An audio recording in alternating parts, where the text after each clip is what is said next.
Many people who fell sick with coronavirus in March or April are still not fully recovered. Their struggle shows how problematic this virus can be. Hey guys, and welcome back to another video.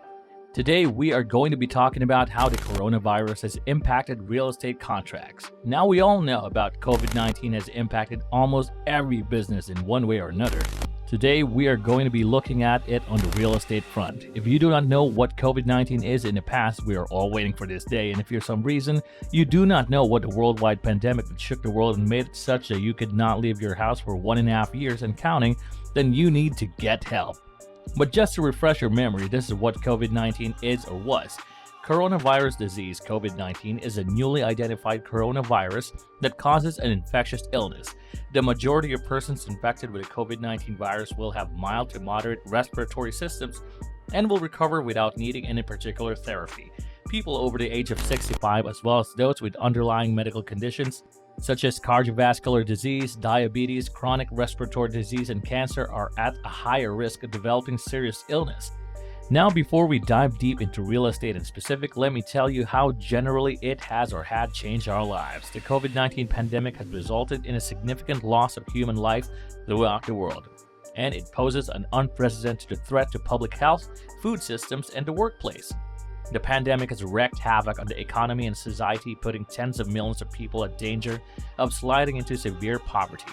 Lots and lots of businesses are in danger of going out of business and shutting down. Almost half of the world is in danger of losing their jobs because of this. Workers in the informal economy are particularly vulnerable because they lack social security and adequate health care, as well as having lost access to reproductive assets. A lot of people cannot afford to put food on the table for their family and themselves because they do not have an income. For most people, no money equals no food, or at very least, less food that is less healthy. The pandemic has impacted the whole food chain vastly. Farmers and agricultural distributors are unable to reach the market, so they cannot deliver their goods. Therefore, nobody can buy the food, and there is shortage of food at the people's plate, but there is a lot of food just sitting with the farmers, growing bad. Millions of women and men's food security and nutrition are jeopardized when breadwinners lose employment, get ill, and die, with those in low-income nations, notably the most marginalized groups, such as small-scale farmers and indigenous peoples, being the most impacted. Food security, public health, and employment and labor concerns, particularly worker health and safety, all intersect during the COVID-19 crisis. The human dimension of the problem will need adherence to workplace safety and health measures, as well as guaranteeing access to decent employment and preservation of labor rights in all industries. Immediate and focused action to preserve lives and livelihood should include expanding social protection to encompass universal health care and financial support for the most vulnerable.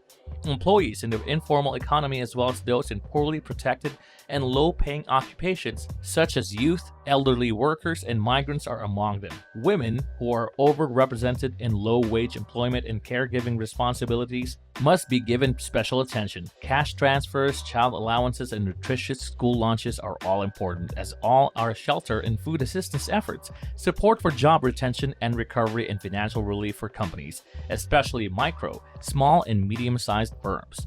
Governments must collaborate closely with companies and employees when creating and implementing such policies. Now let's take a look at how this affected real estate contracts. The worldwide pandemic has highlighted the importance of real estate, particularly in the residential sector. People didn't buy houses in the pre-COVID era because they couldn't afford them. There has never been so many young people who have wanted to buy property. Millennials who prefer renting over owning a house began seeking ways to break free from the rental trap. According to statistics, house sales increased by 13% in the first 3 quarters of 2019 when compared to the same time in 2018, and by 23% when compared to the same period 2 years earlier. According to Anorak statistics, almost 2.02 LAKH units were sold in top 7 cities in the first 3 quarters of 2019 during the same period. During the same period in 2016, it was 2.07 LAKH units. So, what changed when the epidemic began? More people understood what it meant to own a real estate asset. After observing difficulties in non-gated communities, fence sitters who were waiting on one pretext or another came out. Individuals also recognize that real estate is a financially solid asset when compared to various other financial investment instruments. The realization meant that the real estate industry, which had been expected to suffer massive losses as a result of the epidemic, recovered back quickly, with sales returning to pre-COVID levels just a few months after the initial unlock. According to a study released by Anarock in September 2020, the Indian housing sector made a remarkable return in Q3 2020, with sales and new launches rising to 65% and 79% of pre-COVID-19 levels, respectively. Sales were substantially better than the prior quarter when the coronavirus pandemic reduced sales to only 12,730 units. According to the study, in the face of the corona epidemic, the research highlights the very robust nature of cheap and mid-segment homes. The majority of those who live in leased housing experienced difficulties and opted to purchase their own house. We are aiming to complete 8 to 10 projects in the next 2 years, based on buyer demand for soon-to-be available houses. In this epidemic, it has been noted that more and more individuals are opting for more spacious and autonomous dwelling alternatives. In Sana, Signature Global is given independent floors under DDJ, and comparable choices will be given in Gurgaon as well. This sector is growing because of the new policies that the government has put into place. Despite obstacles, I am certain that the cheap and mid-segment segments will drive the real estate resurgence. Another shift brought on by the epidemic is the need for greater rooms, so individuals may have their own space within the house for different jobs. Since the epidemic reached India, demand for bigger houses, 3 BHK and higher, has increased.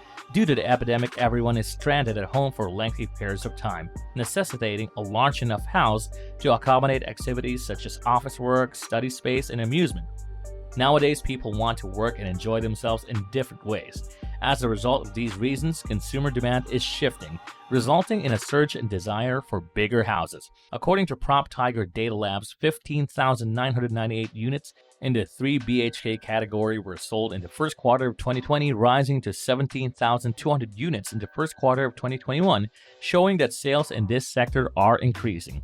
According to Knight Frank research, the price of prime real estate, particularly in Asia, increased by an average of 4.6% in the first quarter of 2021, the biggest quarterly gain since Q4 2017, with a 12.6% rise from Q1 2020 to Q1 2021. Los Angeles, number 8, experienced the greatest price jump among American cities. Furthermore, nuclear families are seeking larger and more spacious homes as they consider not only their present needs but also those that may develop in the coming years.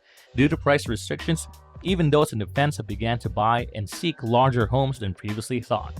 Furthermore, the role of low house loan interest rates in promoting buyer confidence cannot be overlooked. And that's all for this episode, and we really hope you learned something new today from the video. If you did, tell us down in the comments section, and it makes us feel good and motivates our team. If you enjoyed the video, remember to subscribe if you already have not, and like the video. It takes 5 seconds of your time, but each and every one of you means a lot to us. Until next time, have a nice day.